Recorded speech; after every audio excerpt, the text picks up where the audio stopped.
Matondo losako ombokabino. Bande kopana sumi ekolo Kongo tango na biso koki oto ya kapoite to pesa bino maima ko lekana kati na muki. Ya solote na tango na lobela bino ya mikolo eleke bele e na répéteka tout le temps que maloba na ngai nganga.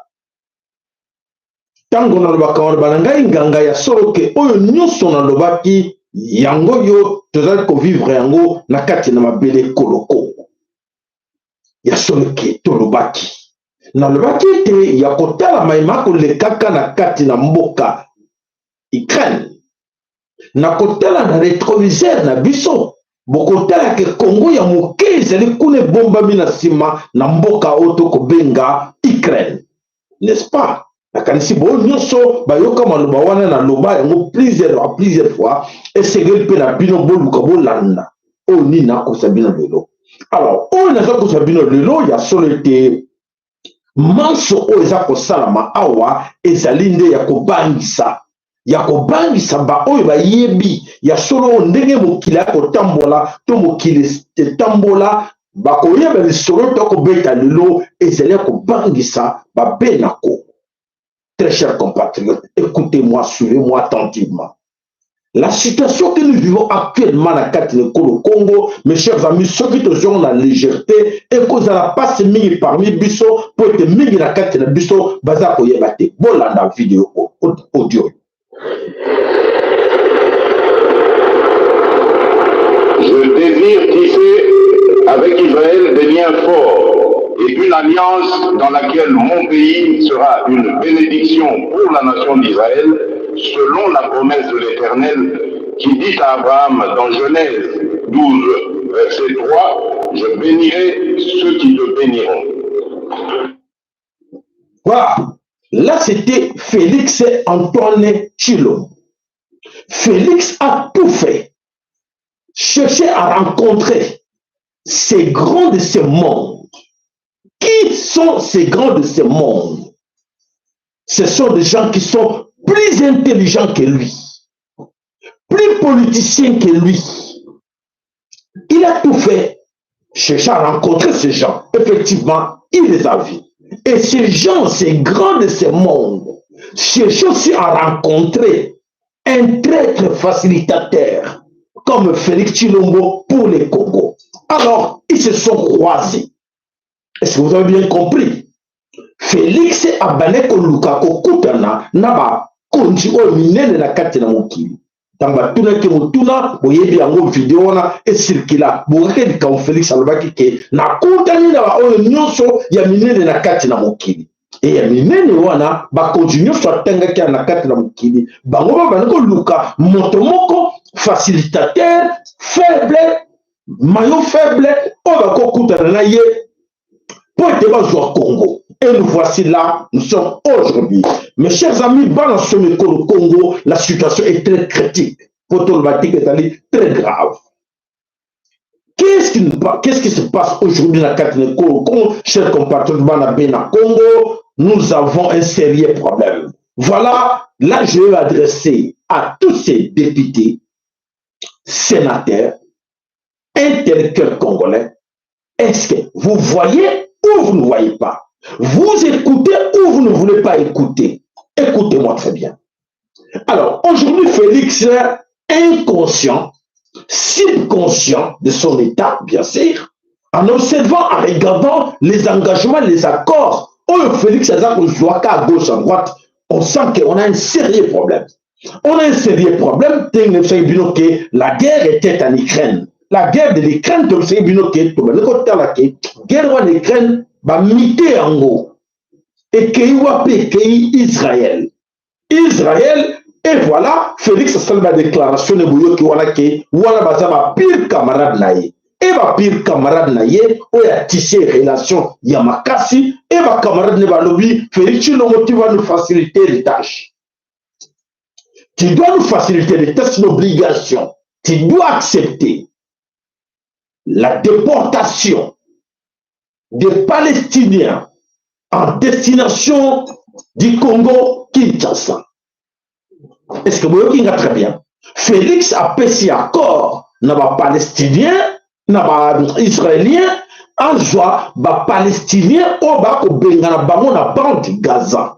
Aussi a mitumeza makasi. Donc Félix est d'accord, il a récupéré bateau na nyoso acha bango na poubelle Congo.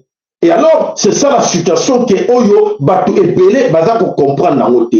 Alors, ne me tire partout, Baza ko lomé la ngo, partout, et ça n'a poto, et ça n'a Afrique, Batu nyoso ba ko lomé la ngo. En bref, Natia Lapino et l'autre mot yaboké. Responsable par les États-Unis. Et on était resté sur l'idée qu'il était défendu en Israël par quelques ultranationalistes d'extrême droite. On parle bien sûr de l'idée de faire déménager, l'idée de déporter, il faut dire les mots, des populations palestiniennes par centaines de milliers dans d'autres pays, dans les pays voisins, profiter de la bande de Gaza et pour renouer avec la colonisation. Ce projet, qui sont des fous, eh bien, jour après jour, il est de plus en plus à prendre au sérieux. Pourquoi? Parce que selon la presse israélienne, au sommet du pouvoir, c'est-à-dire Benjamin Netanyahou lui-même, porterait ce projet. Il serait en accord avec ce projet. Voilà, on l'a dit tout à l'heure, parce que dans la temps militaire, il y a la ville, on a un. Alors, en résumé, qu'est-ce qui se passe là-bas? Israël, Oyo, a Pessi, a signé l'accord avec Félix et Antoine Chilombo. Et Chilombo a accepté de prendre, de récupérer tous ces Palestiniens. Donc, Israël, Netanyahou, a accepté à Pessi Félix beaucoup d'argent et Merkel va payer beaucoup d'argent de récupérer, d'accepter que les Palestiniens, Baya et pas une puissance dans ma pays Congo. Pourquoi? Comment Félix accepte ça? Et en ce même moment, tous les autres pays arabes ont refusé catégoriquement cette proposition. Pourquoi? Ils ont refusé cette proposition parce qu'ils savaient que non, c'est la responsabilité de la communauté internationale, je dis bien des Américains et les autres, on va mener guerre na Katina, Israël, na Palestine, pour se débarrasser des Palestiniens, si ça va, et les autres observent comment ça va aller. Alors, les autres, les grandes puissances observent comment vous allez vous en finir avec ces peuples-là. Et alors, pour la stratégie pour se débarrasser de ces Palestiniens, alors, basé compromis avec Congo, Mokalayo, Nanga. Et alors, Félix Antoine a accepté que oui, mais on se pose des questions, mes frères, mes chers amis. Posons des questions. Ces Arabes, les Palestiniens, tous ont la même culture, tous ont la même race, tous ont la même mentalité. Nous, on a connu 20 ou 30 ans de guerre. Chez nous, il y a eu des déplacés, n'est-ce pas? Il y a eu des déplacés chez nous. 30 ans, ces gens-là sont dans la brousse. Ces gens, nos frères à nous, nos frères, maman na biso, bana na biso, sont dans la brousse, dans la forêt, en ce moment. Et alors, Félix va prendre l'accord d'aller accepter de prendre des Arabes et les amener chez nous. Je crois que il y a histoire moko les gars qui n'a pas et pas il y a Afghan en Afghanistan ça qui solo kuna ke bazo Afghan na kati na Rwanda et bazoa c'est 500 Afghans ou bakota na kati na Rwanda Afghan ona bazali na kati ya Congo déjà bazalaka déjà na kati na Congo. Alors Félix Ebli Kambouana va bomber la biso nia. Et alors, maintenant, il va encore, quand tu as sous pétrole na kati la moto pote pela, a même la biso, palestinien. Ces palestiniens, koya na Congo, comment? Avec leurs armes, avec tout. Parce que, pour la bango, il faut appeler ça bango, mabele et kolo Congo. Mabele et kolo Congo.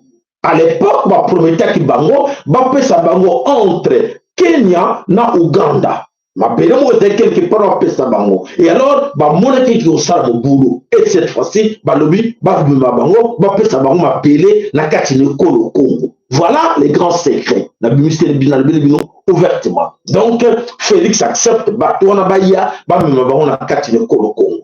Alors tu sais que bino to ba keke. Un jour de plus na Chilombo et cause à la dégâts. Et à l'élo, la qualité minimum, comme on comprend que ouais, c'est sérieux. Nous avons un sérieux problème. D'ailleurs, dans le nord Kivu, ça ne va pas. Dans les Katanga, ça ne va pas. Dans les Bandung, ça ne va pas. Partout dans tous les 4 coins du Congo, il y a un ça ne va pas. Et alors, Félix va encore multiplier les chaos en allant chercher les Palestiniens, les amener chez nous. Bana mama Congo, besoin comme on a. Comment la gravité à la situation où tu dois vivre dans la Katine Kolo. Voilà, mes chers amis. Alors, tout ça veut que va transférer guerre, tout ce qui vient regardez bien d'abord le trésor, beaucoup moins. Donc, transfert, mutation, il y a guerre, et l'ongwe, la Katina, et que l'on a Israël, et qu'il y a ce qu'on a Katina Afrique centrale. Mama Congo, quel est ce problème-là? Mungamuni Tozanango pour être botama na mboka moko na Félix Antoine Tshilombo.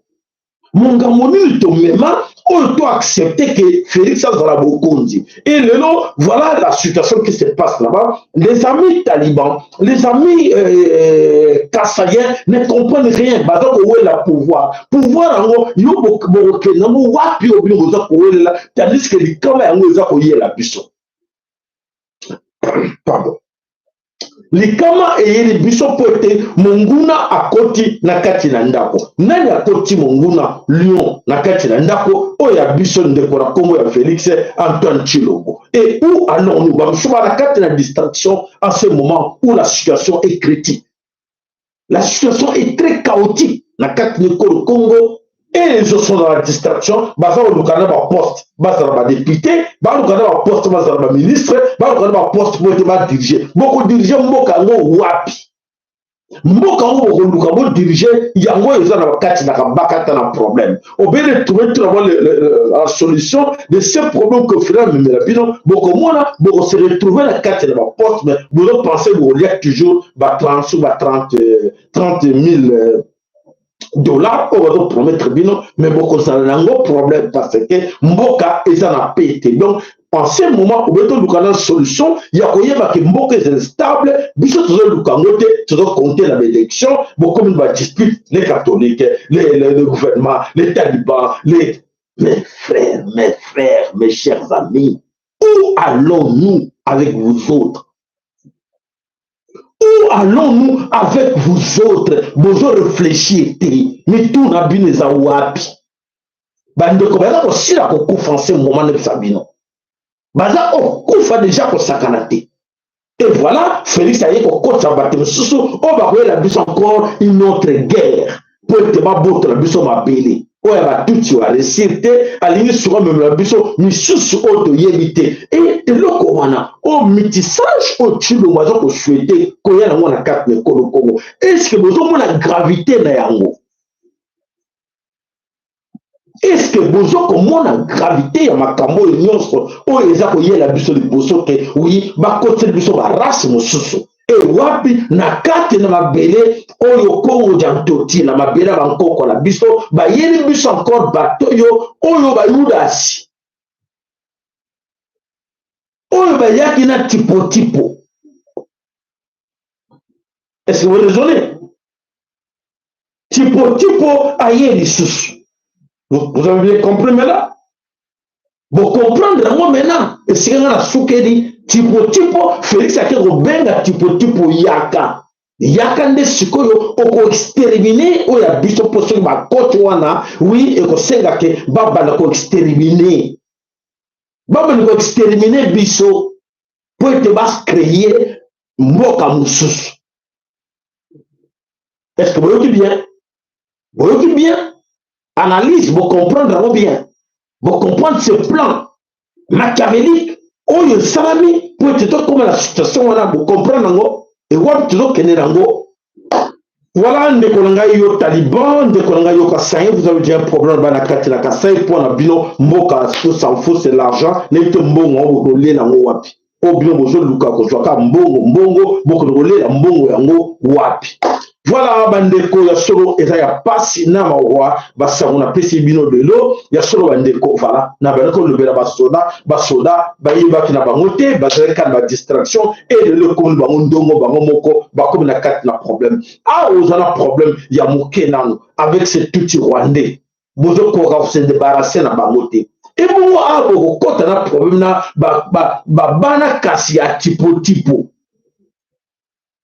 Awa toujours lukata ke na problème o Félix Asomimana biso na bana kasi ya tipo webi tipo no o ateka ki biso o ateka ki makoko na biso awa toujours lukata zong sa tipo na kati ya ndako tokosuka wapi est-ce que likambo na ko ba Félix est-ce que azo comprendre ou to comprendre na moté voilà to beti mbela et que chacun de vous a partagé tout ce qu'on a partagé les kama c'est côté les kama oye ayaki na batuti akoki na batuti te ba bakisi les tipo donc batuti et tipo azongi na azongi tipo na carte de Congo Félix Antoine Tshilombo et le grand problème est là tipo azongi to suka wapi poye azama kila moko na bisote ya zali sans chaud Rokinga, voilà. Matondo ba like na bino, matondo ba care na bino, vous êtes vraiment très attentif. On a même côté la ba care, mais important attendre moi 2 minutes yo, on a mon ba care mata, ba like na bino et mata pote. Nous toujours koloba, ça pour intérêt biso nyonso pote. Ya solo ba ndeko bolo mona distraction s'il vous plaît. Bolo mona distraction, ezala yo mungala, ezala yo muluba, ezala yo mukongo, ezala yo muswahili, s'il vous plaît. Na sengi na bino, s'il vous plaît. To raisonner danger zo yela biso. Danger c'est qui? C'est Félix Antoine Tshilombo. Toluba kiango, et voilà, et koki. Voilà, à tout de suite là, tout ça, moulaï, bon, mon en image, ma kamotou, ndeni les acostal à ma gauche, à droite, voilà, ma tondo, no balak, na ma kère, na bilon. Allez, à tout de suite. Merci.